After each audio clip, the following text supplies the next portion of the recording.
ছোট্ট একটি সূরা, তাওহীদ কেমন ভাবে প্রকাশিত হয়েছে এই সূরার মাধ্যমে, যা অন্য কোথাও এত পরিষ্কার আসেনি। আল্লাহ পাক সব জায়গায় বলেছেন, কিন্তু ছোট্ট সূরা এক কথায় তাওহীদ প্রকাশিত হয়ে গেছে। কি? কুল হুয়াল্লাহু আহাদ। পড়েন সবাই, কুল হুয়াল্লাহু আহাদ আল্লাহুস সামাদ লাম ইয়ালিদ ওয়া লাম ইউলাদ ওয়া লাম ইয়াকুল লাহু কুফুয়ান আহাদ।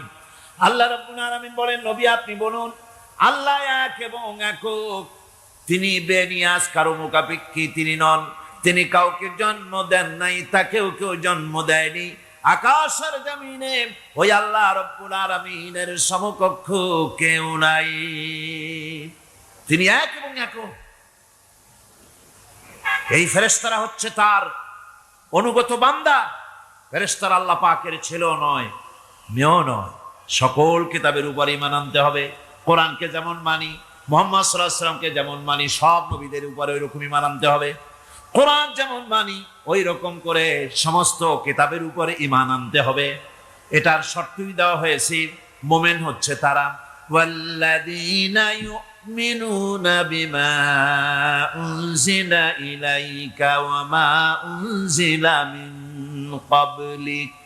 মুমিন হচ্ছে সেই সব লোক, মুত্তাকি হচ্ছে তারা যারা তোমার উপরে নাযিলকৃত কিতাবের উপর ঈমান এনেছে এবং এর আগে যত কিতাব আসছে সমস্ত কিতাবের উপর ঈমান এনেছে, তারাই হচ্ছে মুত্তাকি, তারাই হচ্ছে মুমিন। আল্লাহ পাক বলেন, নাযালা আলাইকাল কিতাবা বিল হাক্কি মুসাদ্দিকান লিমা বাইনা ইয়াদাই। আল্লাহ তোমার প্রতি সত্য সহকারে যে কিতাব নাযিল করেছেন, আর এর পূর্বে আগত সকল কিতাবের উপরে এর সত্যতা প্রমাণ করেন। এটি একটি উপমা আল্লাহ দিয়েছেন, একটা উপমা, একটা দৃষ্টান্ত দিয়েছেন যে পূর্ব পশ্চিমে মুখ ঘুরানো, এটা একটি উপমামূলক কথা। এটাই যথেষ্ট নয়, ঈমান আনতে হবে, বিষয়টা বুঝতে হবে, আকীদাকে মজবুত করতে হবে। আজকে মালাইকা, ফেরেশতা সম্পর্কে আমরা আলোচনা করব, তারপরে কিতাব সম্পর্কে আলোচনা করব। ওমা তৌফিকি ইল্লা বিল্লাহ। ফেরেশতাদের প্রতি ঈমান, এটা হচ্ছে আল্লাহর প্রতি ঈমানের পরিপূর্ণতা মাত্র। আল্লাহর উপরে ঈমানটা পরিপূর্ণ করতে হলে ফেরেশতাদের উপরে বিশ্বাস করতে হবে। এর উদ্দেশ্য শুধু ফেরেশতাদের উপরে স্বীকৃতি দানই নয়, বরং প্রকৃতপক্ষে এই বিশ্ব ব্যবস্থায় তাদের স্থান কি এটা জেনে নিতে হবে। আমরা যেমন আল্লাহর গোলাম, ফেরেশতারাও আল্লাহর গোলাম। এই ফেরেশতা সম্পর্কে পৃথিবীর বিভিন্ন ধর্মের বিভিন্ন রকমের কনসেপশন আছে। এই ফেরেশতাদেরকে ইংরেজিতে অ্যাঞ্জেল বলা হয়, যার চরিত্র খুব ভালো লাগে, লোকেরা বলে অ্যাঞ্জেলিক ক্যারেক্টার, এটা ফেরেশতা ধরনের চরিত্র লোকটা, এরকম বলে থাকে। সুতরাং খ্রিস্টান হোক, ইহুদি হোক, আর হিন্দু হোক, যে কোনো জাতের লোক হোক, ফেরেশতায় তারা বিশ্বাস করে। আর এই ফেরেশতাদের উপরে তাদের বিশ্বাসটা হচ্ছে বিকৃত।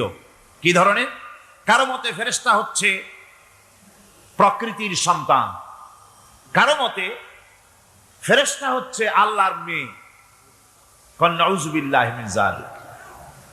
যার কারণে সূরা আন-নাজমের মধ্যে আল্লাহ পাক এর প্রতিবাদ করেছেন। আল্লাহ পাক বলছেন, ওরা দাবি করলো ফেরেশতা হচ্ছে আল্লাহর মেয়ে। আল্লাহ পাক বলছেন, আলাকুমুদ যাকারু ওয়া লাহুল উনসা তিলকা ইযান কিসমাতুন দিযা। কি হে, তোমরা ছেলেগুলি নিজেদের জন্য নিয়ে নিলে আর মেয়েগুলি আমার ভাগে ফেলে দিলে, এটা কি ধরনের অসম বন্টন? ফেরেশতাকে তারা বলেছে আল্লাহর মেয়ে, আবার কেউ বলেছে ফেরেশতারা আল্লাহর ছেলে। তারপরে কেউ কেউ বলেছে ফেরেশতা হচ্ছে আল্লাহর মদদগার, আবার কেউ কেউ বলেছে ফেরেশতা হচ্ছে মানুষের অভিযোগ শ্রবণকারী, মানুষের প্রয়োজন পূরণকারী। এখন এসব ধারণা এবং বিশ্বাসের কারণে দুনিয়ায় শিরক এবং বিদআতের প্রচলন ঘটেছে। কোরআনে কারীম বিশ্ব ব্যবস্থায় ফেরেশতাদের অবস্থান কি সেটা পরিষ্কার করতে চায়। তাওহীদকে প্রতিষ্ঠা করা, কি প্রতিষ্ঠা করা? তাওহীদকে প্রতিষ্ঠা করা, আর শিরক আর বিদআতের শিকড় শুদ্ধ তুলে ফেলা। এটাই হচ্ছে ইসলামের মূল আইডিয়া।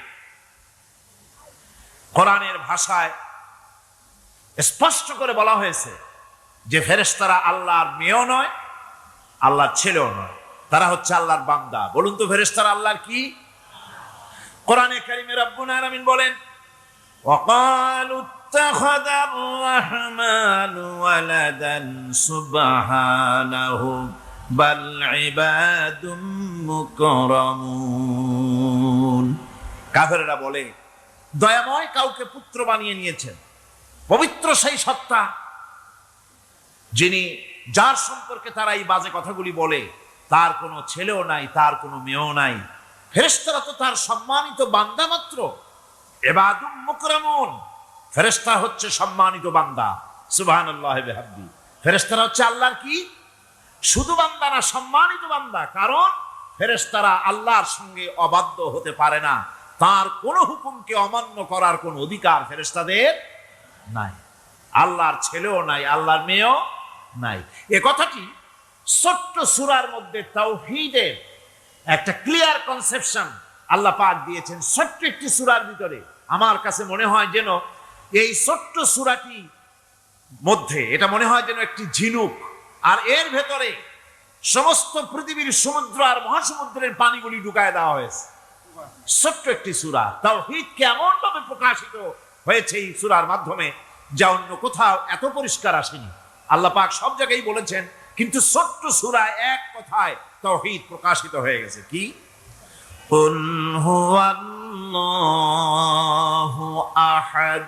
পড়েন সবাই, কুল হুয়াল্লাহু আহাদ আল্লাহুস সামাদ লাম ইয়ালিদ ওয়া লাম ইউলাদ ওয়া লাম ইয়াকুল লাহু কুফুয়ান আহাদ। আল্লাহ রাব্বুল আলামিন বলেন, নবী আপনি বলুন, আল্লাহ এক এবং একক। তিনি বেনিয়াজ, কারো মুখাপেক্ষী তিনি নন। তিনি কাউকে জন্ম দেন নাই, তাকেও কেউ জন্ম দেয়নি। আকাশের জমিনে ওই আল্লাহ রাব্বুল আলামিনের সমকক্ষ কেউ নাই। তিনি এক এবং একক। এই ফেরেশতারা হচ্ছে তার অনুগত বান্দা। ফেরেশতারা আল্লাহ পাকের ছেলেও নয়, মেয়েও নয়। এক মুহূর্তের জন্য ফেরেশতারা চুপ করে বসে থাকে না। যার যে কাজ আছে সেই কাজ নিয়ে তারা ব্যস্ত আছে। তারা ওয়াজিফা পাঠ, তাসবিহ পাঠের মধ্যে ব্যস্ত থাকে। অগণিত অসংখ্য ফেরেশতা, কেউ তো সিজদায় পড়ে আছে, কেউ রুকুতে পড়ে আছে, কেউ নামাজে দাঁড়ায় আছে, কেউ তো তাসবিহ পাঠ করতেছে। কোরআনে কারীম বলছে, ইউসাব্বিহুর রা'দু বিহামদিহি ওয়াল মালাইকাতু মিন খিফাতিহি। আল্লাহ পাক বলেন, বিজদি প্রশংসার সাথে আল্লাহ পাকের গুণকীর্তন করেন, আর সমস্ত ফেরেশতারা আল্লাহকে ভয় করে ভীতির সাথে আল্লাহর তাসবিহ পাঠ করতে থাকে। সমস্ত ফেরেশতারা আল্লাহর তাসবিহ পড়ে। আপনাদের মনে আছে আল্লাহ পাক যখন হযরত আদমকে সৃষ্টি করবেন বললেন, ইন্নী জাইলুন ফিল আরদি খলিফা। ফেরেশতারা বলেছিলেন, নাহনু নুসাব্বিহু বিহামদিকা ওয়া নুকাদ্দিসু লাক। আমরাই তো তাসবিহ পড়ি, আমরাই তো আপনার হাম পড়ি, আপনার তাসবিহ পড়ি, সবকিছুই তো আমরা করি, পবিত্রতা ঘোষণা করি। এর দ্বারা প্রমাণিত হয় ফেরেশতারা সার্বক্ষণিকভাবে আল্লাহর তাসবিহ পাঠের মধ্যে তারা রত আছে। সব সময় আল্লাহর জিকির আজগারের ভেতরেই তারা ডুবে আছে। ওয়ালাহু মান ফিস সামাওয়াতি ওয়াল আরদি ওয়া মান ইনদাহু লা ইস্তাকবিরুনা আন ইবাদাতিহি ওয়া লা ইস্তাহসিরুন। আসমান এবং জমিনে যা কিছু আছে এবং তার কাছে যা কিছু আছে সব আল্লাহর তাসবিহ পাঠে নিরত আছে। আল্লাহ পাক তাদের সম্পর্কে আবার বলেন, ইউসাব্বিহুনাল লাইলা ওয়ান নাহারা লা ইয়াফতুরুন। এই ফেরেশতারা রাত দিন তার প্রশংসায় পড়ে থাকে, কখনই শৈথিল্য প্রদর্শন করে না, কখনই আল্লাহর জিকির থেকে, তাসবিহ থেকে তারা বিরত থাকেন। এ ধারণার মধ্য দিয়ে কোরআনে কারীম মানুষকে স্পষ্ট করে বলছে যে ফেরেশতারা হচ্ছে আল্লাহর গোলাম, আল্লাহর বান্দা। তারা তোমাদের প্রয়োজন পুরা করতে পারে না, তারা তোমাদের ভাগ্যের কোনো উন্নতি করে দিতে পারে না, তারা আল্লাহর ছেলেও নয়, আল্লাহর মেয়েও নয়, এরা হচ্ছে আল্লাহর বান্দা। এই ফেরেশতাদের মাধ্যমে আল্লাহ রাব্বুল আলামিন আরেকটি কাজ নিয়ে থাকেন, তা হচ্ছে নবী এবং রাসূলদের কাছে এই ফেরেশতার মাধ্যমে আল্লাহ পাক বাণী প্রেরণ করেন। নবী রাসূলদের কাছে বাণী আনে কারা? আল্লাহর ফেরেশতা। এ কারণেই তাদের মাধ্যমে আল্লাহ পাক নবী রাসূলদের কাছে আল্লাহর বাণী পাঠান, যে এই ফেরেশতারা ওই বাণীর ভিতরে কোন রকম হ্রাস বৃদ্ধি করে না। তারা আল্লাহর অবাধ্য নয়, ওর মধ্যে তারা বাড়ায়ও না, তারা কমায়ও না, কোনো ক্ষমতা তাদের নেই। কোরআনে কারিমে আল্লাহ পাক বলছেন, ইন্নাহু লাকাউলু রাসূলিন কারীম ذي قوة عند ذي العرش مكين مطاع ثم أمين। নিঃসন্দেহে এক সম্মানিত বার্তাবাহকের বর্ণনা, এক ফেরেশতার বর্ণনা। আরশ অধিপতির কাছে তিনি সম্মানিত। জিবরাইল আলাইহিস সালামের কথা বলা হচ্ছে। হযরতে জিবরাইল আমিন তিনি আল্লাহর কাছে সম্মানিত, অনুগত এবং তিনি বিশ্বাসী। আল্লাহ পাকের পক্ষ থেকে তিনি বাণী বহন করে নিয়ে আসেন, আর এর ভিতরে কোন রকম হ্রাস বৃদ্ধি করার কোনো ক্ষমতা ফেরেশতার নাই। নিঃসন্দেহে এটা হচ্ছে রব্বুল আলামিনের পক্ষ থেকে অবতীর্ণ করা কিতাব, যা নিয়ে বিশ্বস্ত আত্ম অবতরণ করেছেন, অর্থাৎ হযরতে জিবরাইল আমিন। আল্লাহ পাক তাকে বিশ্বস্ত বলেছেন, শাদীদুল কুওয়া বলেছেন, প্রচন্ড ক্ষমতা তার, আল্লাহ পাক বলেছেন। এর থেকে জানা গেল যে ফেরেশতাদের প্রতি ঈমান শুধু আল্লাহর প্রতি ঈমানের জন্যই নয়, বরং কিতাবের প্রতি, নবীদের প্রতি ঈমান আনার জন্য ফেরেশতাদের প্রতি ঈমান আনা জরুরি। ফেরেশতাদের উপর ঈমান আনা কি জরুরি, অত্যন্ত জরুরি। ফেরেশতাদের উপর তৃতীয় আরেকটি কারণে ঈমান আনতে হয়, সেটা হচ্ছে আল্লাহ পাক তাদের মাধ্যমেই কাজগুলি করে থাকেন। ফেরেশতারা হচ্ছে আল্লাহ পাকের রাষ্ট্রীয় কর্মচারী, আল্লাহ পাকের স্টাফ। তাদের মাধ্যমে আল্লাহ কোথাও বৃষ্টি দেন, কোথাও রহমত পাঠান, কোথাও গজব দেন, কোথাও ভূমিকম্পের সৃষ্টি করেন, কোথাও জলোচ্ছ্বাস, কোথাও ক্ষুধা, কোথাও দারিদ্র ইত্যাদি। পৃথিবীর ভিতরে আযাব, গজব, শান্তি যা কিছু আল্লাহ পাক করতে চান, এই ফেরেশতাদের মাধ্যমেই তা করে থাকে। এক কথায় ফেরেশতারা হচ্ছে আল্লাহ পাকের রাষ্ট্রীয় কর্মচারী। এই কথা এভাবেই বিশ্বাস করতে হবে যে ফেরেশতারা কখনো অবাধ্য হয় না, অবাধ্য হওয়ার কোনো ক্ষমতাই তাদের নাই। তারা আল্লাহ পাকের বাধ্যগত আজ্ঞাবহ কর্মচারী। ফেরেশতাদের উপরে ঈমানটা এই পর্যন্তই আমি আপনাদের সামনে বললাম। ফেরেশতাদের প্রতি ঈমান আনার ব্যাপারে এই তিনটি কথা আপনাদের সামনে পেশ করেছি। কিতাবের প্রতি ঈমান, ইসলামের পরিভাষায় কিতাব বলতে বোঝানো হয় সেই বাণীকে, সেই নির্দেশকে, সেই গ্রন্থকে যা মানুষের হেদায়েতের জন্য আল্লাহর পক্ষ থেকে অবতীর্ণ করা হয়েছে। এই অর্থের প্রেক্ষিতে কিতাব হচ্ছে সেই আল্লাহ রাব্বুল আলামিনের বাণী, যিনি এই বাণীকে আল্লাহ পাক ফেরেশতার মাধ্যমে নবীদের কাছে প্রেরণ করেছেন। এই কিতাব গোটা পৃথিবীর মধ্যে আল্লাহ রাব্বুল আলামিন 104 খানা কিতাব পাঠিয়েছেন। তার মধ্যে 100 খানা হচ্ছে সহিফা, আর 4 খানা হচ্ছে বড় বড় কিতাব। তার মধ্যে সর্বশেষ যে কিতাবখানি তার নাম হচ্ছে কোরআন। জোরে বলেন, তার নাম কি? আল কোরআন। এটি হচ্ছে সবচেয়ে বড় কিতাব এবং মুকাম্মাল কিতাব। অন্যান্য কিতাবগুলিতে যা বলা হয়েছে তার থেকে অনেক বেশি শরীয়তকে মোকাম্মল করে আল্লাহ রাব্বুল আলামিন কোরআনে কারীমের মধ্যে এটাকে পরিপূর্ণ করে দিয়েছে। নবুয়ত আর কিতাব দুটি জিনিসের ভিতরে একটা সম্পর্ক আছে। নবুয়ত এবং কিতাব দুটোই আল্লাহর পক্ষ থেকে আসছে। নবুয়ত আসছে কার কাছ থেকে? আর কিতাব আসছে আল্লাহর কাছ থেকে। নবুয়ত এর দাবি কেউ নিজের থেকে করতে পারে না, এই কথা আমি বহুবার আপনাদের সামনে আলোচনা করেছি। নবী দাবির ভিত্তিতে হয় না, নবী আল্লাহ বানান। ইলেকশন করে, নির্বাচন করে এমপি বানানো যায়, মন্ত্রী বানানো যায়, প্রেসিডেন্ট বানানো যায়, চেয়ারম্যান বানানো যায়, মেম্বার বানানো যায়, কিন্তু ইলেকশন করে নবী বানানো যায় না। নবী ইলেকশনে হয় না, নবী হয় কিসে? সিলেকশন। নবী কিসে হয়? সিলেকশনে। সিলেকশনটা করেন কে? আল্লাহ রাব্বুল আলামিন। সুতরাং নবী আল্লাহর কাছ থেকে আসে, আর কিতাবও আল্লাহর কাছ থেকে আসে। ধর্ম পালন, জীবনের কর্তব্যবোধ, জীবন পরিচালনা এবং ধর্মকে অনুধাবন করা দারুণভাবে সুকঠিন হয়ে পড়ত। কোরআনের নমুনাই হচ্ছে, কিতাবের নমুনা হচ্ছেন আম্বিয়ারা। আম্বিয়া আলাইহিmus সালাম তারা হচ্ছেন কিতাবের নমুনা। কিতাবও যার, নবীও সেই আল্লাহ সুবহানাহু ওয়া তাআলা। কোরআন হচ্ছে একটা থিওরি, আর নবীরা হচ্ছেন, কিতাব হচ্ছে থিওরি, নবীরা হচ্ছেন তার প্র্যাকটিক্যাল। থিওরি আর প্র্যাকটিক্যাল দুটো জিনিস এক নয়। যেমন আমি যদি কাগজে লিখি র দন্তেস্ব গয় ওকার লয় লয় আকার, কাগজে লিখে দিলাম, কি হলো কন্ত? বলুন সবাই, কি হলো?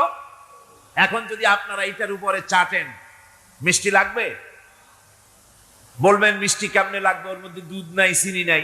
আচ্ছা ঠিক আছে, লিখে দিলাম দুধ, চিনি ইত্যাদি যা যা লাগে সব লিখা কাগজটারে গোল বানাই দিলাম। এখন যদি চাবান, তাও কি মিষ্টি লাগবে? লাগবে না। মিষ্টি লাগবে কি হলে? দুধ কিনতে হবে, ছানা বানাতে হবে, চিনির শিরা তৈরি করতে হবে, তারপরে রসগোল্লা বানাতে হবে, এরপরে আপনি ফ্রিজে রাখবেন, চামচ দিয়ে কাটবেন, মজা করে খাবেন, তখন আপনার ভালো লাগবে। ঠিক কিনা? এখন ভালো লাগলো কেন? যেহেতু এটা প্র্যাকটিক্যালে আসছে। আর আগে কাগজ চেটেছেন, কাগজ চাবাইছেন, ভালো লাগে নাই, কারণ থিওরি চাবাইছে। প্র্যাকটিক্যালে না আসা পর্যন্ত মজা পাওয়া যাবে না। সেই জন্যে কোরআন হচ্ছে একটা থিওরি, কাগজে লেখা একটা থিওরি। এই থিওরিটা আল্লাহ রাব্বুল আলামিনের।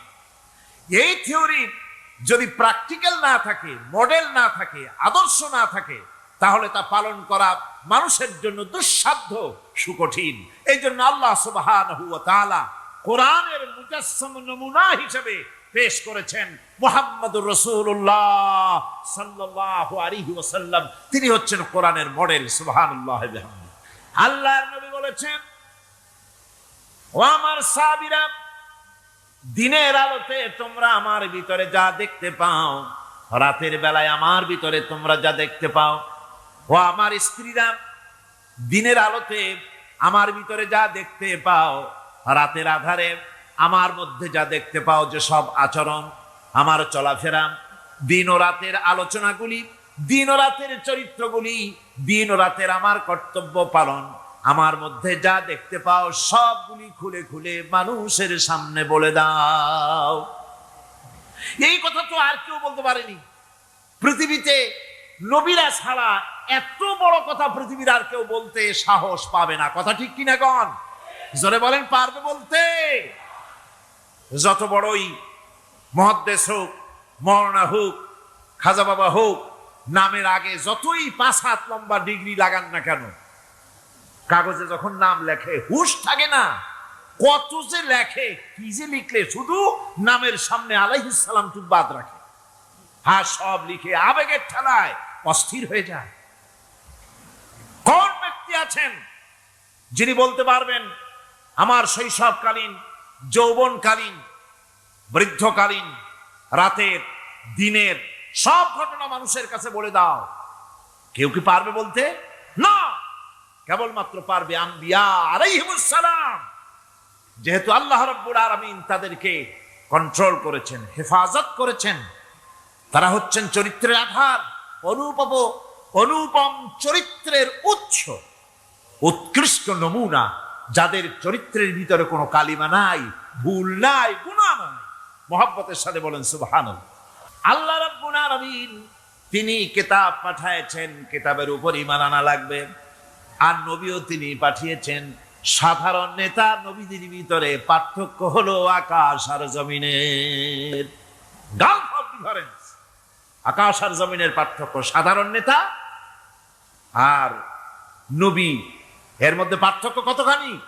আকাশ আর জমিনের। এর থেকেও যদি বড় দৃষ্টান্ত দেওয়া যায় তো তাই। কারণ হচ্ছে এই পৃথিবীতে পথপ্রদর্শক হিসেবে শিক্ষক, পণ্ডিত, ধর্মগুরু, রাজনৈতিক নেতা, বাপ দাদা, দার্শনিক যারাই পৃথিবীতে আবির্ভূত হয়েছেন, নবীদের সঙ্গে তাদের মৌলিক একটা পার্থক্য আছে। সে মৌলিক পার্থক্য হচ্ছে সাধারণ লোকের, সাধারণ নেতারা সিদ্ধান্ত নেন মন মস্তিষ্ক প্রসূত জ্ঞান দিয়ে। এই জন্য তাদের সিদ্ধান্ত দিয়ে দেশ এবং জাতির স্থায়ী কোনো কল্যাণ সাধিত হয় না।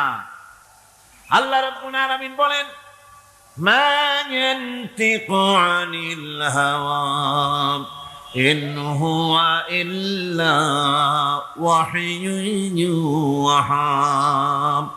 আমার নবী প্রবৃত্তিকে অনুসরণ করে কোনো কথা বলেন না। আমার নবী যেটা বলেন সেটা হলো ওহী। আমি যা বলতে বলি তিনি তো তাই বলেন। নবী নিজের মগজ থেকে কিছু বলেন না, আল্লাহর কথা দিয়ে বলেন। এই জন্য কোরআন আর হাদিসে বেশি কোনো পার্থক্য নাই। কোরআন হলো, কোরআনের ভাব এবং ভাষা দুটোই আল্লাহ রাব্বুল আলামিনের, আর হাদিসের ভাষাটা শুধু আল্লাহর নবীর, আর ভাবটা হচ্ছে আল্লাহ রাব্বুল আলামিনের। সাধারণ নেতারা লোভ, লালসা এবং স্বার্থপরতায় থেকে ঊর্ধ্বে উঠতে পারে না। নবীরা সমস্ত স্বার্থের ঊর্ধ্বে। কোন আলহামদুলিল্লাহ। স্বার্থের ঊর্ধ্বে কারা? নবীরা। আল্লাহ পাক বলছেন, ইয়াত্তাবিউনা ইল্লা যান্না ওয়া মা তাহওয়াল আনফুস। আল্লাহ পাক বলেন সাধারণ নেতাদের ব্যাপারে কোরআন পরিষ্কার করে বলছে যে তারা নিজেদের মন মস্তিষ্ক এবং নিজেদের হাওয়া, নিজেদের প্রবৃত্তির অনুসরণ করে চলে।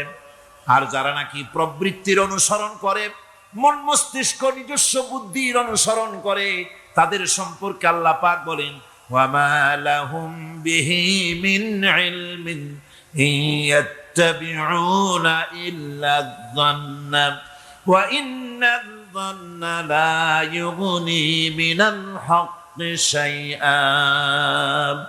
তাদের কাছে সত্যিকারের কোনো জ্ঞান নাই। তারা তো নিজেদের আন্দাজ এবং অনুমানের ভিত্তিতে চলে, আর আন্দাজ আর অনুমান কোনোদিন হকের দাবি মিটাতে পারে না। হক যেটা, হকের দাবি আন্দাজ আর অনুমান কোনোদিন পূরণ করতে পারে না। আল্লাহর জ্ঞান হচ্ছে পারফেক্ট জ্ঞান। সেই জ্ঞান দিয়ে আল্লাহ পাক নবীদের কাছে বাণী পাঠিয়েছেন। কোরআনে কারীম বলছে, ওয়ামান আযাল্লু মিম্মান ইত্তাবা হাওয়াহু বিগাইরি হুদাম মিনাল্লাহ। তার চাইতে গোমরাহ আর কে হতে পারে? তার চাইতে পথভ্রষ্ট আর কে হতে পারে? যে আল্লাহ পাকের পক্ষ থেকে বাণী আসার পরেও যে ব্যক্তি নিজের হাওয়ার অনুবর্তন করে, যে ব্যক্তি নিজের নফসের অনুবর্তন করে, নফসকে, প্রবৃত্তিকে অনুসরণ করে, তার থেকে গোমরাহ আর কেউ হতে পারে না। এই জন্য যেখানেই আল্লাহ পাক নবীদের কথা বলেছেন, সেখানে আল্লাহ পাক বলেছেন নবীদেরকে জ্ঞান দিয়েছি আমি। নবীদের জ্ঞান দিয়েছে কে? একথা আপনারা বিশ্বাস করবেন, মনে প্রাণে বিশ্বাস করবেন। একজন নবীও পৃথিবীর কোন শিক্ষা কেন্দ্র থেকে একাডেমিক কোয়ালিফিকেশন অর্জন করেন নাই। কোন নবী title pass, MA pass, BA pass, এই ধরনের প্রাতিষ্ঠানিক কোন সনদ তাদের কাছে নাই। অথচ তারা যা বলেছেন তা বিশ্বের সর্বশ্রেষ্ঠ কথা। কিনা জোরে কোন? আপনার আমার নবী জনাবে মুহাম্মদুর রাসূলুল্লাহ সাল্লাল্লাহু আলাইহি ওয়াসাল্লাম জীবনেও তিনি লিখতে জানেন নাই, পড়তে জানেন না, সই করতে জানেন না, নিজের নামটা কেমনে লিখবেন তাও তিনি জানেন না। হুদায়বিয়ার দিনে, হুদায়বিয়ার সন্ধির দিনে সন্ধিপত্র লেখা হলো, হুজুরের নাম লেখা হলো মিম মুহাম্মাদুর রাসূলুল্লাহ। তার পক্ষ থেকে কুরাইশদের মধ্যে চুক্তিপত্র লেখা হচ্ছে। কুরাইশরা বলল, মুহাম্মদ সাল্লাল্লাহু আলাইহি ওয়াসাল্লামের নামের সামনে যদি রাসূলুল্লাহ লেখো তাহলে তো চুক্তির কোনো দরকার নাই, আমরা তো তাকে রাসূল মানি না, নাউযুবিল্লাহ। মুহাম্মদ বিন আব্দুল্লাহ যদি লেখো তাহলেই আমরা এই চুক্তি মানব। রাসূল করিম সাল্লাল্লাহু আলাইহি ওয়াসাল্লাম হযরত আলীকে ডাকলেন, আলী গো, চুক্তিপত্রে যেখানে আমার নাম মুহাম্মদুর রাসূলুল্লাহ লেখা আছে, আমার নামের সামনে থেকে রাসূলুল্লাহ নামটা বাদ দিয়ে দাও, মুহাম্মদ বিন আব্দুল্লাহ লেখো। জীবনটাও আপনার জন্য দেওয়ার জন্য প্রস্তুত আছি, ভবিষ্যতেও যত কথা বলবেন সব মাথা পেতে মেনে নেব, কিন্তু আজকের এই হুকুম আমার পক্ষে মানা সম্ভব হবে না। আমি আলীর পক্ষে কিছুতেই সম্ভব নয় যে আল্লাহর নবীর নামের সামনে থেকে মুহাম্মদুর রাসূলুল্লাহ আমি কেটে দেব। রাসূলুল্লাহ শব্দ আমি কাটতে পারবো না, এটা আমার পক্ষে সম্ভব নয়। নবীজি বললেন, আলী কোন জায়গায় রাসূলুল্লাহ লেখা আমারে দেখো, আমি কেটে দিই। আমার বন্ধুগণ, নাম লিখতে জানেন না, সই করতে পারেন না, পড়তে জানেন না, তিনি বলতেছেন ইন্নামা বুইস্তু মুআল্লিমান, আমি পৃথিবীতে প্রেরিত হয়েছি শুধুমাত্র শিক্ষক হিসেবে দুনিয়ায় এসেছি। সুবহানাল্লাহ। দুনিয়ার কোন শিক্ষা প্রতিষ্ঠানে আল্লাহ রাব্বুল আলামিন তার হাবিবকে পড়ান নাই, যেহেতু তিনি তো বিশ্ব নবী। আমার নবী কি নবী? জোরে কন না, কি নবী? আপনার আমার নবী বিশ্ব নবী। বিশ্ব নবী সাধারণ মানুষের কাছে কি পড়বে? যে পড়াবে তার মগজ তো ছোট, তার জ্ঞান তো সীমিত। সীমিত জ্ঞান দিয়া বিশ্ব নেতারে কি শিখাবে, বিশ্ব নবীরে কি শিখাবে? এই জন্য আল্লাহ রাব্বুল আলামিন বিশ্ব নবীর শিক্ষক আল্লাহ পাক নিজে হয়ে গেলেন। কোরআনে কারীম বলছে, যখনই নবীদের জ্ঞানের কথা এসেছে তখনই আল্লাহ পাক বলেছেন আমি জ্ঞান দিয়েছি। লক্ষ্য করুন, হযরত ইব্রাহিম আলাইহিস সালাম তার পিতাকে ডেকে বলছেন, ইয়া আবাতি ইন্নী ক্বাদ জাআনি মিনাল ইলমি মা লাম ইয়াতিকা ফাত্তাবি'নি আহদিকা সিরাতান সাবিয়্যা। হে পিতা, বিশ্বাস করো, আমার কাছে এমন এক জ্ঞান এসেছে যা তোমার কাছে নাই। তুমি আমাকে অনুসরণ করো, যেহেতু আমার কাছে যে জ্ঞান আসছে ওই জ্ঞান তোমার কাছে নাই। ইব্রাহিম আলাইহিস সালামের কাছে কার জ্ঞান আসছে? আল্লাহ রাব্বুল আলামিনের জ্ঞান। লূত আলাইহিস সালাম কি নবুয়ত প্রদান করে আল্লাহ রাব্বুল আলামিন বলছেন, ওয়া লূতান আতাইনাহু হুকমান ওয়া ইলমা। আমি লূতকে আমার পক্ষ থেকে জ্ঞান দান করেছি, হিকমত দিয়েছি, বিজ্ঞান শিক্ষা দিয়েছি, আমি তাকে ইলম দান করেছি। সুবহানাল্লাহ, আমি তাকে ইলম দিয়েছি। মুসা আলাইহিস সালাম সম্পর্কে আল্লাহ পাক বলেন, ওয়ালাম্মা বালাগা আশুদ্দাহু ওয়াস্তাওয়া আতাইনাহু হুকমান ওয়া ইলমা। মুসা আলাইহিস সালাম যখন বয়স সন্ধিক্ষণে পৌঁছে গেলেন, যখন তিনি পূর্ণ বয়স প্রাপ্ত হলেন এবং তিনি যখন নিজেকে সম্পূর্ণ লালন পালন করার কাজ যখন তার সম্পূর্ণ হয়ে গেল, আমি তখন আমার পক্ষ থেকে তাকে ইলম দান করেছি, জ্ঞান দান করেছি, হিকমত দিয়েছি, জ্ঞান দিয়েছি। রাসূল কারীম সাল্লাল্লাহু আলাইহি ওয়াসাল্লাম সম্পর্কে আল্লাহ পাক বলছেন, ওয়ালা ইনিত্তাবা'তা আহওয়াআহুম বা'দাল্লাযী জাআকা মিনাল ইলম মা লাকা মিনাল্লাহি মিন ওয়ালিয়্যিন ওয়ালা নাসীর। তুমি যদি জ্ঞান লাভের পরও তাদের প্রবৃত্তির অনুসরণ করো, তাহলে আল্লাহর কাছ থেকে তোমাকে রক্ষাকারী কেউ থাকবে না, কোনো সাহায্যকারী তুমি পাবে না। আমি যে জ্ঞান তোমাকে দিয়েছি এটারই অনুসরণ করো। এর মধ্যেই মুক্তি, বিশ্ববাসীর মুক্তি এই জ্ঞানের অনুসরণের ভেতরে। এমন কোন জাতি নাই যার কাছে নবী রাসূল পাঠানো হয় নাই। ওয়া ইম মিন উম্মাতিন ইল্লা খালা ফিহা নাযীর। সমস্ত নবীদের কাছে, সমস্ত উম্মতের কাছে, জাতির কাছে আমার পক্ষ থেকে আমি নবী পাঠাইছি। কোন সুবহানাল্লাহ। কেউ যেন বলতে পারে না যে আমরা আল্লাহর পক্ষ থেকে কোনো দাওয়াত পাই নাই, আল্লাহর পক্ষ থেকে সত্যকে চেনার কোনো রাস্তা পাই নাই। এই জন্য প্রত্যেক নবীদের, প্রত্যেক উম্মতের জন্য, জাতির জন্য আল্লাহ সুবহানাহু ওয়া তাআলা তিনি নবী পাঠিয়েছেন নিজের পক্ষ থেকে, হেদায়েত পাঠিয়েছেন নিজের পক্ষ থেকে। এই নবীদেরকে পাঠাবার উদ্দেশ্য কি ছিল? কোরআনে কারিমে আল্লাহ পাক বলেন, আমাদের নবীকে আল্লাহ পাক ডেকে বলছেন, আলিফ লাম রা কিতাবুন আনজালনাহু ইলাইকা লিতুখরিজান নাসা মিনাজ যুলুমাতি ইলান নূর। আলিফ লাম রা কিতাবুন আনজালনাহু ইলাইকা লিতুখরিজান নাসা মিনাজ যুলুমাতি ইলান নূর। এই কিতাব আমি আপনার উপর অবতীর্ণ করেছি। এ হচ্ছে একখানা কিতাব, এই কিতাবখানা আমি আপনার প্রতি অবতীর্ণ করেছি। এই জন্য করেছি কিতাব অবতীর্ণ, যাতে করে মানব মণ্ডলীকে পঞ্জীভূত অন্ধকারের ভিতর থেকে বের করে আলোর দিকে নিয়ে আসতে পারেন। এ বিশ্ব হচ্ছে অন্ধকারে ভরা। পৃথিবীতে মানব রচিত যত মতবাদ আছে সব হচ্ছে অন্ধকার। সবগুলি কি? অন্ধকার। এই অন্ধকারের ভিতর থেকে আলোর দিকে নিয়ে আসবেন। আলো হচ্ছে কি? ইসলাম। আলো হচ্ছে কোরআন। কোরআনের দিকে নিয়ে আসবে, ইসলামের দিকে নিয়ে আসবে। সেই জন্য আমি আপনার প্রতি এই কোরআন অবতীর্ণ করেছি। আমার ভাইয়েরা, সকল আসমানি কিতাবের উপরে আমাদের ঈমান আনা লাগবে। শুধুমাত্র কোরআন শরীফের উপরে নয়, সকল কিতাবের উপরে ঈমান আনতে হবে। কোরআনকে যেমন মানি, মুহাম্মদ সাল্লাল্লাহু আলাইহি ওয়াসাল্লামকে যেমন মানি, সব নবীদের উপরে ওইরকম ঈমান আনতে হবে। এটার শর্তই দেওয়া হয়েছে, মুমিন হচ্ছে তারা ওয়াল্লাযীনা ইউমিনুনা বিমা উনজিলা ইলাইকা ওয়া মা উনজিলা মিন ক্বাবলিক। মুমিন হচ্ছে সেই সব লোক, মুত্তাকি হচ্ছে তারা যারা তোমার উপরে নাযিলকৃত কিতাবের উপর ঈমান এনেছে এবং এর আগে যত কিতাব আসছে সমস্ত কিতাবের উপর ঈমান এনেছে। তারাই হচ্ছে মুত্তাকি, তারাই হচ্ছে মুমিন। আল্লাহ পাক বলেন, নাযালা আলাইকাল কিতাবা বিল হাক্কি মুসাদ্দিকান লিমা বাইনা ইয়াদাই।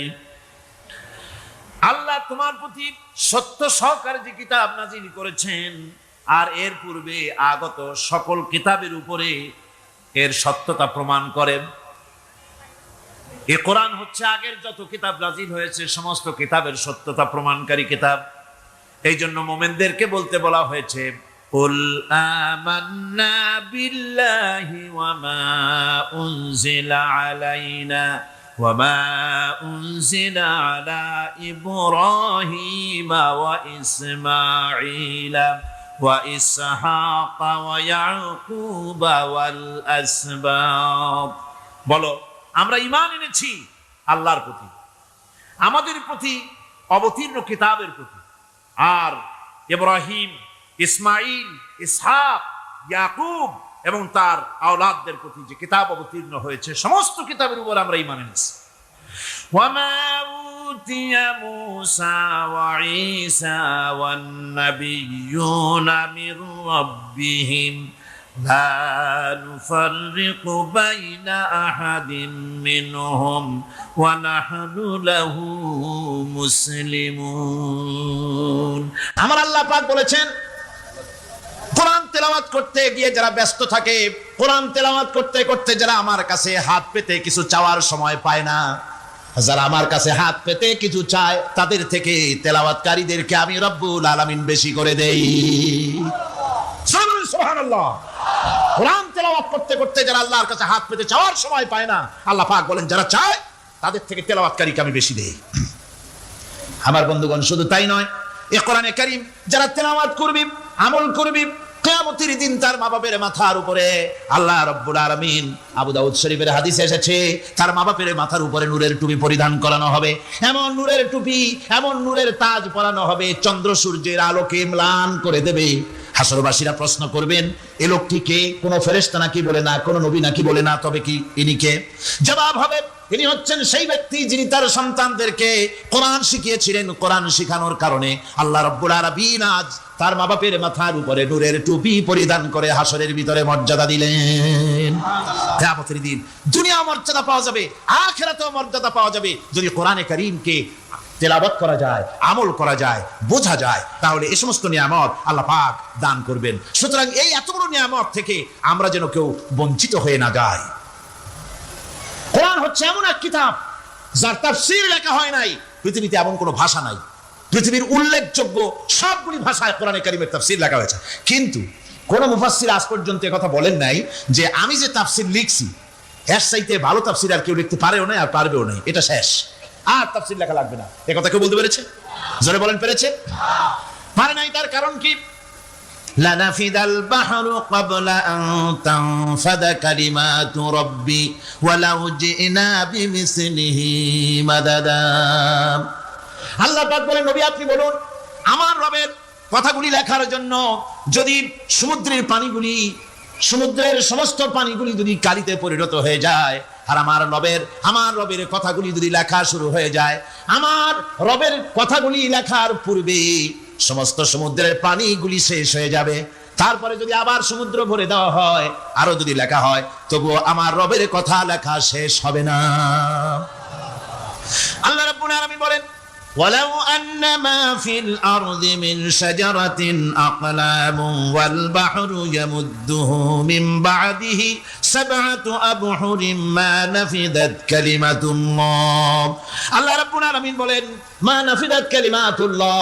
আল্লাহ পাক বলেন, 7টা সমুদ্রের পানি যদি একত্রিত করা হয়, 7টা সমুদ্রের পানি যদি এক জায়গায় করা হয়, এই পানিগুলি যদি কালিতে পরিণত হয়ে যায়, আর পৃথিবীর সমস্ত গাছগুলি যদি কলমে পরিণত হয়ে যায়, ওই গাছগুলি দিয়ে যদি ওই পানির কালি দিয়ে আমার প্রভুর কথা, আল্লাহ রাব্বুল আলামিনের কোরআনের কথা যদি লেখা শুরু হয়ে যায়, লিখতে লিখতে সমস্ত পানিগুলি, গাছগুলি শেষ হয়ে যাবে, আল্লাহ পাকের কালামের ব্যাখ্যা লেখা শেষ হবে না।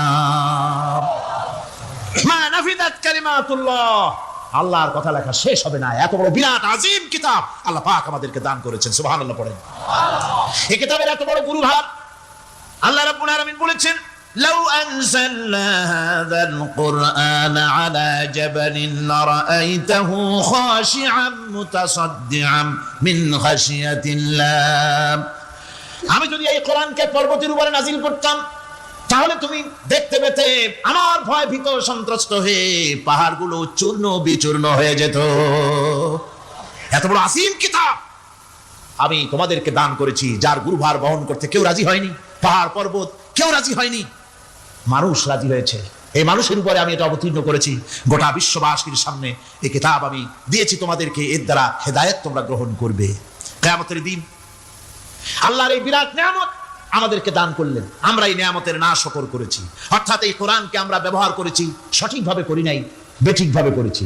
কোরআন বুঝতে হবে, আমল করতে হবে, তবে না শান্তি পাবো। আপনি যদি, কোরআন হচ্ছে মানুষের জীবন সমস্যার সমাধানের গ্রন্থ। ওষুধ খেলে রোগ ভালো হয়, ওষুধ খেলে কি হয়? কেউ যদি সকাল বেলায় তসবিহ হাতে নিয়ে 500 বার পরে ওষুধ ওষুধ ওষুধ 500 বার পড়লে রোগ কি ভালো হবে? বরং রোগ আরো বাড়তে পারে চিল্লাইতে চিল্লাইতে। শীতের জন্য লেপ্তায় না দিয়া কেউ যদি চিল্লাইতে থাকে, জিকির করে লেপ্ত শোক লেপ্ত শোক লেপ্ত শোক, শীত কি বন্ধ হবে নাকি? পানির পিপাসায় ছটফট করে মানুষ যদি চিল্লায়, পানি পানি পানি পানি পানি, পানির পিপাসা আরো বাড়বে। তাহলে কি বোঝা গেল? পিপাসা লাগলে পানি পান করতে হবে, শীত লাগলে কম্বলটা গায়ে দিতে হবে, রোগ হলে ওষুধটা খেতে হবে, তাহলে সব সমস্যার সমাধান হবে। অনুরূপ ভাবে আমরা শুধু কোরআনে কারীমকে তেলাওয়াত করি সওয়াবের নিয়তে, তার হুকুমগুলি জীবনের উপরে আমল করি না বলে আজকের জীবন আমাদের বিপর্যস্ত হয়েছে। ব্যক্তিতে, পরিবারে, রাষ্ট্রে শান্তি নাই, কোথাও শান্তি নাই এই কারণে। আর কিয়ামতের দিন রাসূল আসামি করবেন তাদেরকে যারা কোরআন অমান্য করেছে। রাসূল হবেন বাদী, বাদী হবেন কে? যারা বলেন কে বাদী হবেন? রাসূল। আসামি হবে কারা? যারা কোরআন ছেড়ে দিয়েছে। আল্লাহ রাব্বুল আলামিন বলেন, وقال الرسول يا رب إن قوم اتخذوا هذا القرآن مهجورا কিয়ামতের দিন রাসূল আল্লাহর দরবারে ফরিয়াদ করবেন, আয় আমার রব, আয় আমার আল্লাহ তাআলা, এই সমস্ত লোকগুলি তোমার কালামকে, তোমার কোরআনকে অপ্রয়োজনীয় জিনিস বলে তারা পরিত্যাগ করেছিল। কোরআনের সাথে যারা ঠাট্টা করেছে, বিদ্রুপ করেছে, কোরআনের আইনকে নিয়ে যারা ঠাট্টা বিদ্রুপ মজাক উড়াইছে, কিয়ামতের দিন তাদেরকে বলা হবে ওয়াকিলাল ইয়াউমা নানসাকুম কামা নাসিতুম লিকা ইয়াউমিকুম হাযা। কিয়ামতের দিন আল্লাহ রাব্বুল আলামিন কোরআনের ঠাট্টাকারী, কোরআনের বিদ্রুপকারী, কোরআনের আইনের অমান্যকারীদেরকে বলবেন আমি আজকে তোমাদের ভুলে গেলাম, যেমন করে তোমরা এই দিনে আমার সঙ্গে সাক্ষাৎকারের কথা ভুলে গিয়েছিলে। তোমরা যেমন আমার আজকের এই কিয়ামতের দিনের কথা যারা ভুলে গিয়েছিলে, আজকে আমিও তোমাদেরকে ভুলে গেলাম। এরপরে কি হবে? ওয়ামাওয়াকুমুন নার ওয়া মা লাকুম মিন নাসিরিন। আল্লাহ পাক বলেন এরপরে এদের জায়গা হবে জাহান্নাম, আর এদের সাহায্যকারীও কেউ থাকবে না, জাহান্নামে চিরকাল থাকতে হবে। এটা এই জন্য যে তারা আল্লাহর কোরআনের সঙ্গে ঠাট্টা করেছে, বিদ্রুপ করেছে, কোরআনের আইন মানে নাই, কোরআনের আইনকে অমান্য করে চলেছে। এই জন্য কিয়ামতের দিন আল্লাহ রাব্বুল আলামিন তাদেরকে শাস্তি প্রদান করবেন। কোরআন পৃথিবীর বুকে আল্লাহ নাজিল করেছেন, শুধু তেলাওয়াত করবেন ঝুলে ঝুলে, এজন্য নয়। কি জন্য নাজিল হলো? এবার উদ্দেশ্য শুনুন। আল্লাহ পাক বলেন আর রহমান আল্লামাল কোরআন। আল্লাহ রাব্বুল আলামিন তিনি হলেন এমন দয়াবান, এমন রহমান, যিনি কোরআন শিখালেন। কি কারণে শিখালেন? কোরআন নাজিলের উদ্দেশ্য কি? আল্লাহ পাক বলেন ইন্না আনসালনা ইলাইকাল কিতাবা বিল হাক্কি লিতাহকুমা বাইনান নাসি বিমা আরাকাল্লাহ। আল্লাহ পাক বলেন এই কিতাব আমি আপনার প্রতি অবতীর্ণ করেছি এই জন্য যাতে করে আপনি আল্লাহর প্রদর্শিত এই বিধান অনুযায়ী মানুষের উপরে বিচার ফয়সালা করতে পারেন। মানুষের উপরে আইন চলবে আল্লাহ। কার আইন? জোরে বলেন কার আইন? আলা লাহুল খালক ওয়াল আমর। সৃষ্টি যার, আইন চলবে কার? আল্লাহ পাক বলেন এই জন্য নাজিল করলাম, কোরআন নাজিল করেছি যাতে করে কোরআনের আইন দিয়ে বিচার ফয়সালা করতে পারেন, সেই জন্যই কোরআন নাজিল করলাম। আসলে আল্লাহর নবীর এই পৃথিবীতে আগমনের উদ্দেশ্য ওটাই ছিল। হুয়াল্লাযী আরসালা রাসূলাহু বিল হুদা ওয়া দীনিল হক লিইয়ুযহিরাহু আলাদ-দীনি কুল্লিহি ওয়া কাফা বিল্লাহি শাহীদা। আল্লাহ রাব্বুল আলামিন বলেন আমি আমার রাসূলকে দ্বীনে হক, সত্যের বিধান সহকারে দুনিয়ায় প্রেরণ করেছি। লিইয়ুযহিরাহু আলাদ-দীনি কুল্লিহি, আয় লিইয়ুগলিবাহু আলা সাইরিল আদিয়ান। সমস্ত আদিয়ানে বাতিলের উপরে আমার দ্বীনকে বিজয়ী করে দেওয়ার জন্য আমি রাসূলের কাছে কিতাব সহকারে তাকে অবতীর্ণ করেছি। فبعث الله النبيين مبشرين منذرين وأنزل معهم الكتاب بالحق ليحكم بين الناس। আল্লাহ পাক বলেন সমস্ত নবীদের কাছে আমি কিতাব অবতীর্ণ করেছি এই জন্য যে তারা সহজ এবং সোজা পথে যারা চলতে চায় তাদেরকে তিনি সুসংবাদ দিবেন, আর বাঁকা পথে যারা চলবে তাদেরকে তিনি জাহান্নামের ভীতি প্রদর্শন করবেন। আর আমি তার উপরে যে কিতাব অবতীর্ণ করেছি এই কিতাব দিয়ে জনগণের উপরে বিচার ফয়সালা করবে, আইন চলবে আল্লাহর কিতাব দিয়ে। আইন চলবে কি দিয়ে? আল্লাহর কিতাব দিয়ে। আল্লাহর কিতাব অনুযায়ী জনগণকে পরিচালিত করবেন। এই জন্য আমি এই কোরআনকে নাজিল করেছি, অতীতে ওই কিতাবগুলি নাজিল করেছি। قل يا أيها الناس قد جاءكم الحق من ربكم। আল্লাহ পাক বলেন নবী আপনি বলে দেন, আপনি বলুন হে মানব সকল, আল্লাহর পক্ষ থেকে তোমাদের জন্য মহাসত্য এসেছে, এই মহাসত্য যদি অনুসরণ করো তোমাদের জন্য কল্যাণকর হবে। ওমান দাল্লা ফাইন্নামা ইয়াদুল্লু আলাইহা, আর যদি কোরআনকে অমান্য করো, আল্লাহর কিতাবকে অমান্য করো, তাহলে তোমাদের জন্য অকল্যাণ হবে। আজ আপনারা বলেন আল্লাহর কিতাবের আইন কি আমাদের দেশে চলে? কোরআনের আইন কি চলে? চলে না। কোরআনের আইন চলে না। আমরা কি খুব শান্তিতে আছি? খুব আরামে আছি? শ্রমিকরা তাদের শ্রমের মূল্য পায়, কৃষক তার উৎপাদিত পণ্যের সঠিক দাম পায়, নারী তার সতীত্বের মর্যাদা পায়। জনগণ কি আরামে ঘুমাতে পারে? না, জনগণ রীতিমতো দুবেলা পেট পুড়ে সমস্ত জনগণ খেতে পারে। এর একমাত্র কারণ হচ্ছে কোরআনের আইনকে অমান্য করা হয়েছে। ভালো করে কান পেতে শুনুন, আল্লাহ রাব্বুল আলামিন কোরআনে কারীমের মধ্যে পরিষ্কার করে বলেছেন ওয়া মান লাম ইয়াহকুম বিমা আনজালাল্লাহু ফাউলাইকা হুমুল কাফিরুন। যারা নাকি আমার দেওয়া বিধান অনুযায়ী, কোরআন অনুযায়ী যারা বিচার ফয়সালা করে না, ফাউলাইকা হুমুল কাফিরুন, ফাউলাইকা হুমুজ জালিমুন, ফাউলাইকা হুমুল ফাসিকুন। যারা আমার দেওয়া বিধান অনুযায়ী বিচার ফয়সালা করে না, তারা কাফির, তারা জালিম, তারা ফাসিক। সুতরাং এর ভিতরে এই জুলমের মধ্যে জালিমদের অন্তর্গত, ফাসিকদের অন্তর্গত হয়ে বাংলাদেশের বহু মুসলমান, পৃথিবীর বহু এলাকার মুসলমান এর মধ্যে লিপ্ত হয়ে আছে। কোরআনের আইন চালু না করলে পরে, কোরআনের আইন না মানলে পরে জালিম হতে হবে, কাফির হতে হবে, ফাসিক হতে হবে। অর্থাৎ যতখানি না মানবেন ততখানি এই বিশেষণে বিভূষিত হতে হবে। এক শ্রেণীর লোক আছে যারা বলে বেলান ধর্ম আর রাজনীতি আলাদা। বলেন কিনা কর, জোরে বলেন, বলে কিনা? ধর্ম আর রাজনীতি আলাদা। তারা বলে আমরা ধর্ম নিরপেক্ষ থাকতে চাই। তারা কি থাকতে চায়? ধর্ম নিরপেক্ষ থাকতে চায়। কোরআনে কারিমে এই ধর্ম নিরপেক্ষবাদীদের ব্যাপারে কোরআন কি বলছে শুনুন।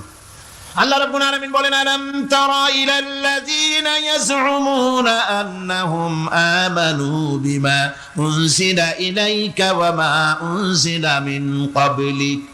আল্লাহ পাক বলেন, হে নবী, তুমি কি সেই সব লোকদেরকে দেখেছো যারা দাবি তো করে যে আমরা আল্লাহর উপর ঈমান এনেছি আর এই কিতাবের উপর ঈমান এনেছি, এর পূর্বে যত কিতাব নাজিল হয়েছে সেসব কিতাবের উপরেও ঈমান এনেছি।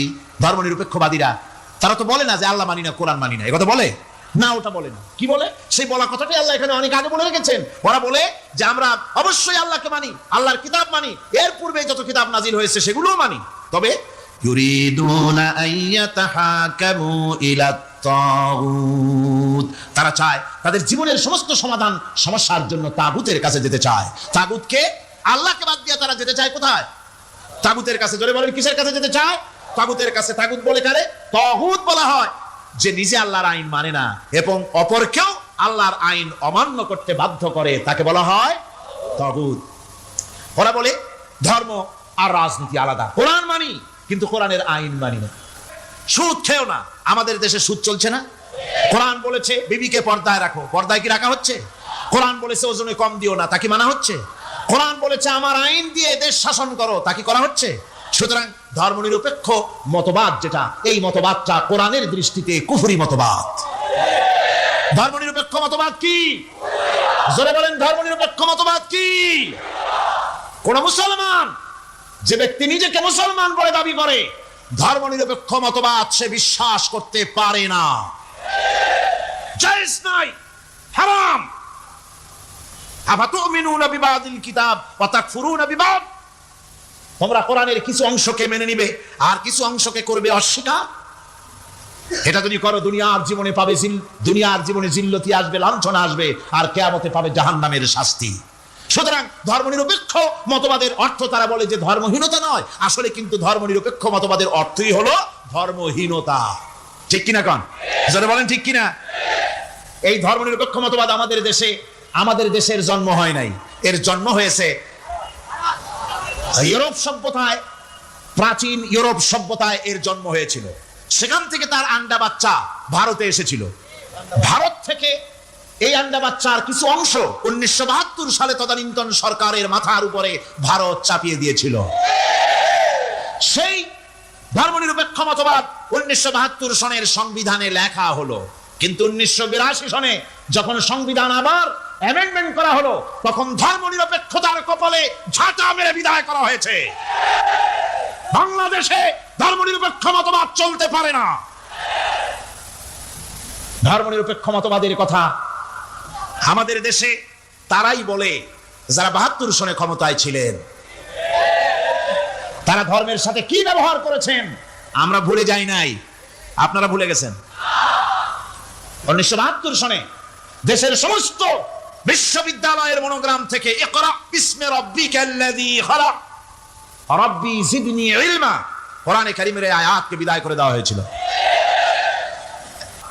তখনকার সময় রেডিওতে, টেলিভিশনে ওই 72 থেকে 3 বছর, এবং এখনো সেই দলটি মিটিং করতে গিয়ে, কোনো জায়গায় কিছু করতে গিয়ে আগে কোরআন শরীফ, তারপরে গীতা, তারপরে বাইবেল, এগুলি হচ্ছে মুনাফিকের লক্ষণ। কিসের লক্ষণ? যেখানে যেই টেবিলে, যেই মঞ্চে কোরআন তেলাওয়াত হয়, বাইবেল গীতা পড়া হারাম, পড়া হতে পারে না। কোরআনের চাইতে শ্রেষ্ঠ কিতাব আল্লাহর দুনিয়া আছে? সমস্ত কিতাবকে রদ করেছে কোরআন। হযরত ওমর রাদিয়াল্লাহু তাআলা রাসূল করিম সাল্লাল্লাহু আলাইহি ওয়াসাল্লামের কাছে গিয়ে তাওরাতের একটা পাতা পড়তেছিলেন। হযরত আবু বকর রাদিয়াল্লাহু তাআলা আনহু সেখানে চলে এলেন, এসে দেখেন রাসূল করিম সাল্লাল্লাহু আলাইহি ওয়াসাল্লামের চেহারা মোবারক লাল হয়ে গিয়েছে গোসায়। হযরত আবু বকর বললেন, ওমর, তুই যদি এর থেকে মরে যেতিস, তুই যদি এর থেকে মরে যেতিস, তুই যদি এর থেকে মরে যেতি, তিনবার বললেন। হযরত ওমর শিউরে উঠলেন, হতচকিত হয়ে উঠলেন, আবু বকর আমাকে মরার কথা বলছেন কেন? তিনি তাকিয়ে দেখেন রাসূল করিম সাল্লাল্লাহু আলাইহি ওয়াসাল্লামের চেহারা মোবারক গোসায় লাল হয়ে গিয়েছে।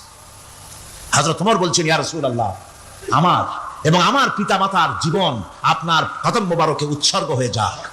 আমি অপরাধ করেছি, কি অন্যায় করেছি হুজুর আমাকে বলুন। হুজুর বলছেন, ওমর, তুমি যে তাওরাতের পাতা আমার সামনে পড়তেছো, এই তাওরাত যার উপরে নাজিল হয়েছিল, সেই মুসা আলাইহিস সালাম যদি আজকে বেঁচে থাকতেন, তাহলে আমার উম্মতের ভিতরে শামিল হয়ে যাওয়া তার জন্য ফরজ হয়ে যেত। আমার মুসলমান ভাইরা, নজরুল ইসলাম কলেজের ইসলাম শব্দ বাদ দিয়ে নজরুল কলেজ করা হয়েছিল। সলিমুল্লাহ মুসলিম হলের মুসলিম শব্দ বাদ দিয়ে শুধু সলিমুল্লাহ হল করা হয়েছিল। তার মানে ধর্ম এদের কলিজায় আগুন জ্বালিয়ে দেয়। ইসলামের নাম বরদাস্ত হয় না, কোরআনের নাম বরদাস্ত হয় না। আর বরদাস্ত হয়নি বলেই আল্লাহ পাক তার ইন্তেকাম নিয়েছেন। আমার বক্তব্য হচ্ছে, কোরআনে কারীম পৃথিবীতে এসেছে শাসন করতে দুনিয়াকে। তার মধ্যে রয়েছে রাজনীতি, অর্থনীতি, সব কিছু। এই বিচার ফয়সালা কোরআন থেকে যারা গ্রহণ করে না, রাসূলকে যারা বিচারক মানে না, তাদের সম্পর্কে আল্লাহ পাক কি বলছেন শুনুন। فلا وربك لا يؤمنون حتى يحكموك فيما شجر بينهم ثم لا يجدوا في أنفسهم حرجا مما قضيت ويسلموا تسليما। আল্লাহ রাব্বুল আলামিন বলেন, ফালা ওয়া রাব্বিক, কখনো নয় হে নবী, আপনার রবের কসম, কখনোই নয়, ওরা মুমিন নয় যারা নাকি তাদের জীবনের সব কিছুর ব্যাপারে যতক্ষণ পর্যন্ত আপনাকে বিচারক না মানে, আপনার দেওয়া ফয়সালাকে গ্রহণ না করে, এবং আপনি বিচার করার পর ফয়সালা দেওয়ার পরে এটার উপরে দ্বিধাহীন চিত্তে মেনে যতক্ষণ না নিবে, ততক্ষণ পর্যন্ত তারা যত ঈমানের দাবি করুক, তারা আসলে মুমিন না। এ ফতোয়া কার? এ ফতোয়া কার? আল্লাহ রাব্বুল আলামিনের ফতোয়া। কখনো মুমিন হতে পারবে না যারা রাসূলুল্লাহকে ফয়সালাকারী হিসেবে গ্রহণ না করবে, কোরআনকে সংবিধানের উৎস হিসাবে গ্রহণ না করবে। কোরআন এসেছে আইনের কিতাব হিসাবে পৃথিবীর মানুষকে পরিচালিত করার জন্য।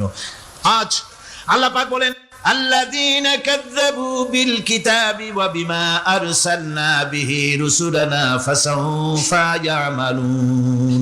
আল্লাহ পাক বলেন, আমি যে কিতাব নাজিল করেছি, এই কিতাবকে যারা মিথ্যা মনে করে, কিতাবকে যারা অস্বীকার করে, কোরআনের আইন যারা মানে না, আমি যে রাসূলের উপরে যা নাজিল করেছি সেগুলির উপরে যারা ঈমান আনে না, এগুলিকে যারা মানে না, তাদের জন্য এর পরিণতি তারা খুব শীঘ্রই টের পাবে। খুব শীঘ্রই তাদেরকে পরিণতি দেওয়া হবে।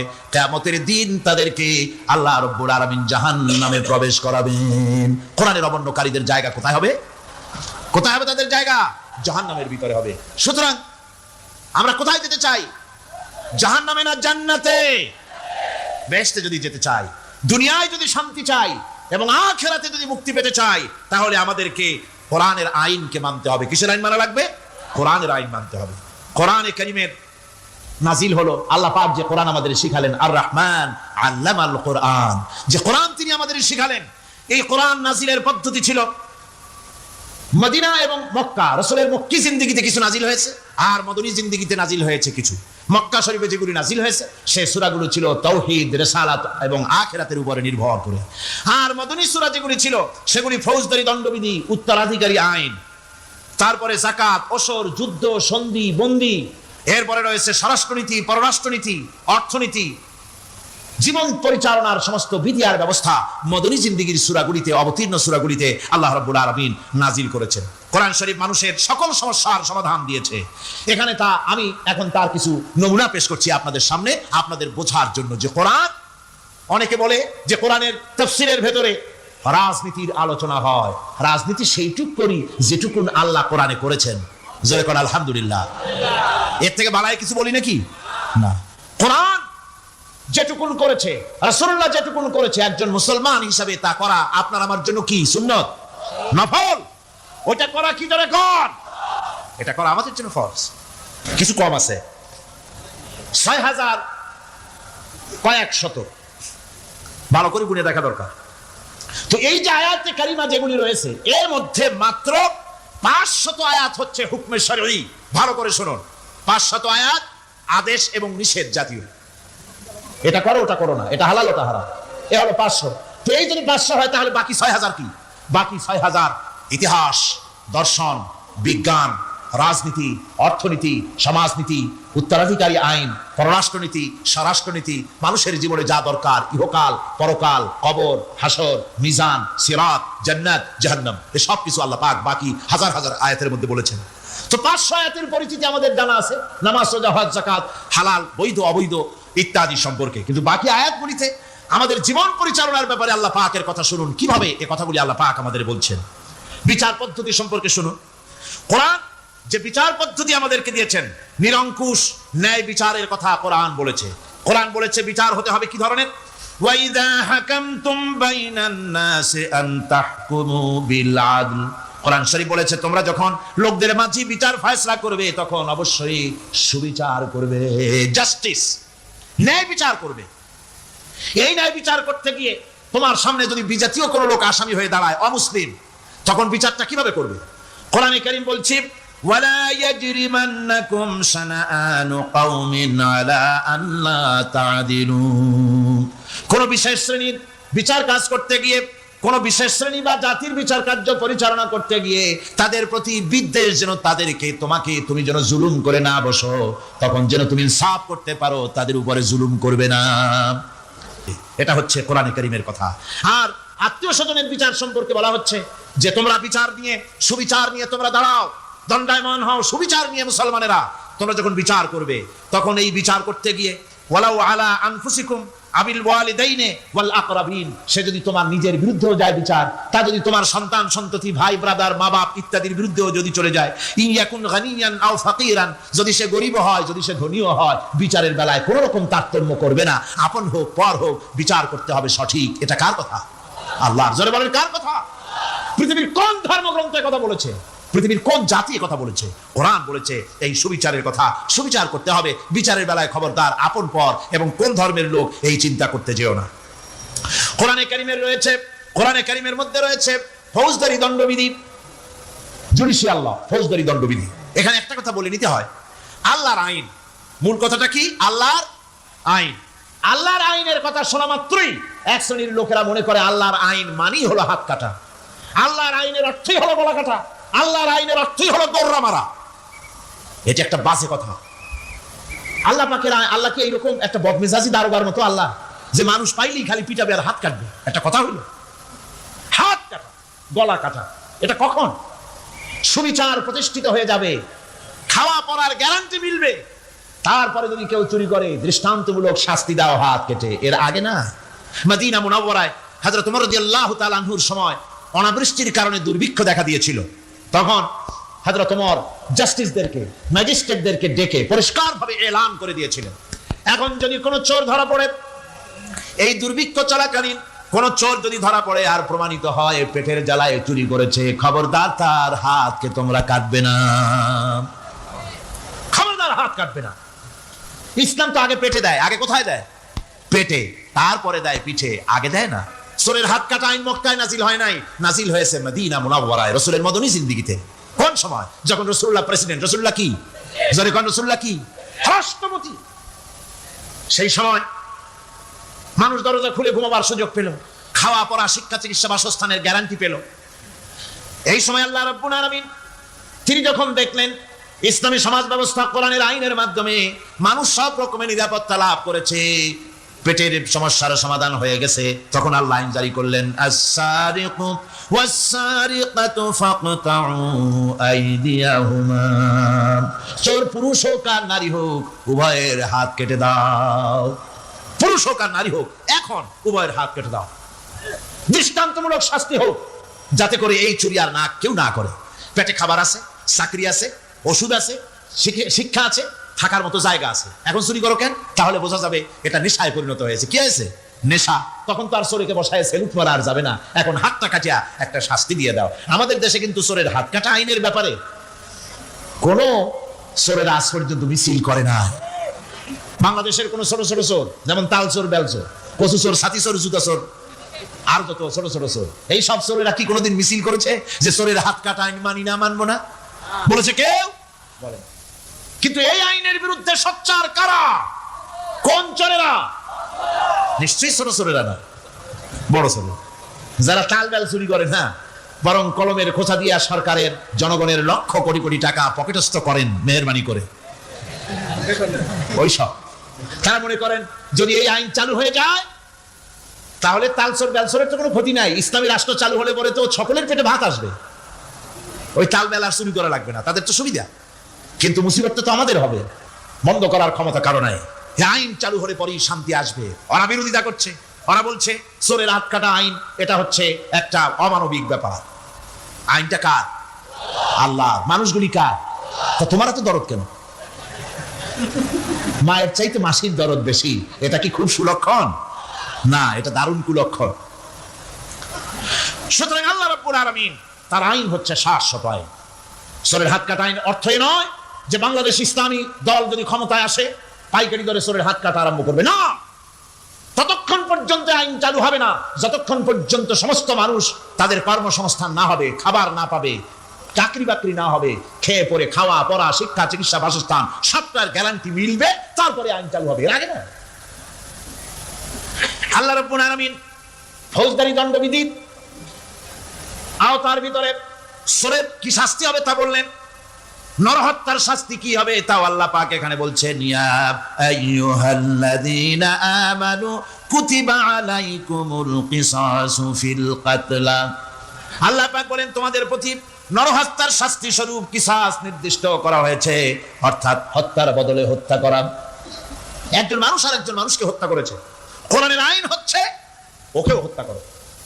কি সুন্দর আইন, সুবহানাল্লাহ পড়েন। তাহলে কি হবে? রেডিও টেলিভিশনে পত্র পত্রিকার মাধ্যমে যদি খবর ছড়ানো হয় যে হত্যাকারীর বিচার হবে কোরআনের আইন অনুযায়ী, প্রকাশ্য রাজপথে হত্যাকারীকে তাকেও যদি হত্যা করে দেওয়া হয়, এই দৃশ্য উপস্থিত জনতা যত দেখবে, পত্র পত্রিকায় খবর পাবে, টেলিভিশনের পর্দায় দেখতে পাবে, যারা দেখলো এই সব লক্ষ লক্ষ জনতার ভেতরে মানুষ হত্যা করার দুঃসাহস আর আসবে? আল্লাহ পাক বলছেন এটা হচ্ছে মানুষের ইহসাস, এর মধ্যে রয়েছে মানুষের জীবন। বলেন আল্লাহু আকবার, নারে তাকবীর। যদি আওয়াজ কম হয় আপনাদেরটা আমাদেরটাও তো কম হওয়ার কথা, আমাদের তো চাপ বেশি আপনাদের চাপ কম, একটু জোর দিয়ে বলেন তো আল্লাহু আকবার। আমরা আরো জোর দেওয়ার চেষ্টা করব সামনে, আমাদের গানে যদি জোর হয় আপনাদের আওয়াজে কি জোর হবে? বলেন জোর হবে তো ইনশাআল্লাহ। আবার কি হলো এখানে, কি মারলো? হ্যালো, এটা বাড়ছে, একটু কমাই দাও, মনিটর নাকি? একটু কমাই দাও। হ্যালো,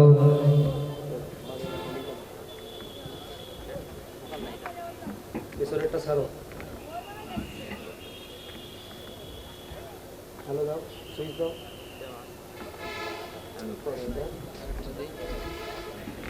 এই মাইক্রোফোনটা ছাড়ো। এটা ওই দিয়ে গেল তো।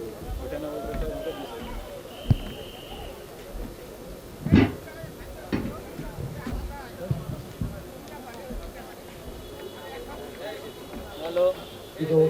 দিলেন তো, মিলন হ্যালো।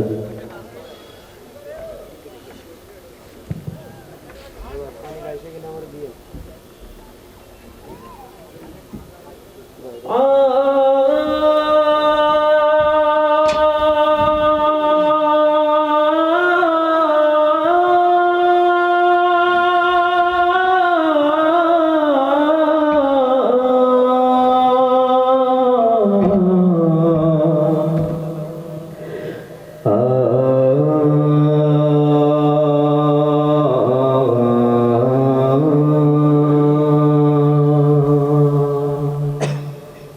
চোখের পলকে তুমি হতে পারো লাশ, চিরতরে বন্ধ হবে তোমার নিঃশ্বাস। চোখের পলকে তুমি হতে পারো লাশ, চিরতরে বন্ধ হবে তোমার নিঃশ্বাস। হবে আলম তোমার নাম মসজিদের মাইকে, হবে আলম তোমার বাড়িওয়ালা নাই রে বাড়ি নাই রে দুনিয়াতে, বাড়িওয়ালা নাই রে বাড়ি নাই রে দুনিয়াতে, বাড়িওয়ালা নাই রে বাড়ি নাই রে দুনিয়াতে, বাড়িওয়ালা নাই রে বাড়ি নাই রে দুনিয়াতে। এক লাইন কি আমার সাথে গাওয়া যাবে?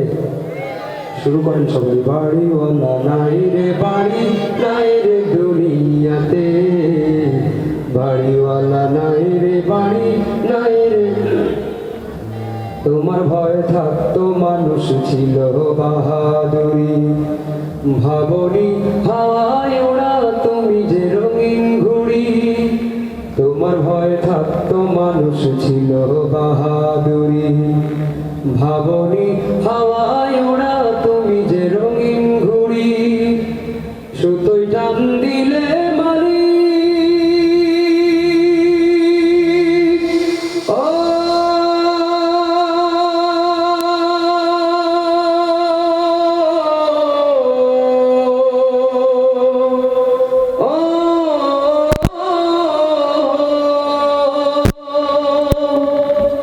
সুতোয় টান দিলে মালিক পারবে না থাকিতে,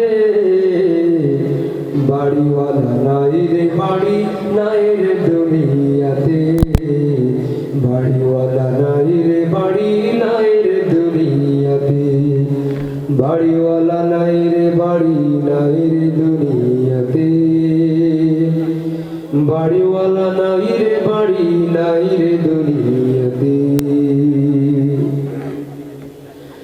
গাড়ি বাড়ি মিল ফ্যাক্টরি টাকার পাহাড়, বিলাসিতায় কেটেছে জনম কত অহংকার। গাড়ি বাড়ি মিল ফ্যাক্টরি টাকার পাহাড়, বিলাসিতায় কেটেছে জনম কত অহংকার। দামি কাপড় ছেড়ে হবে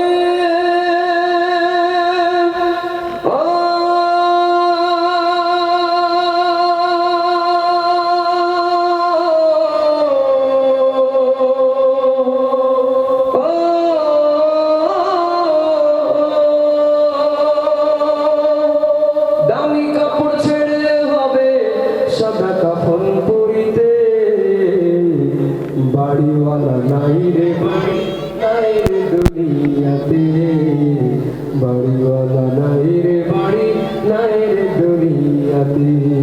চোখের পলকে তুমি হতে পারো লাশ, চিরতরে বন্ধ হবে তোমারি নিঃশ্বাস।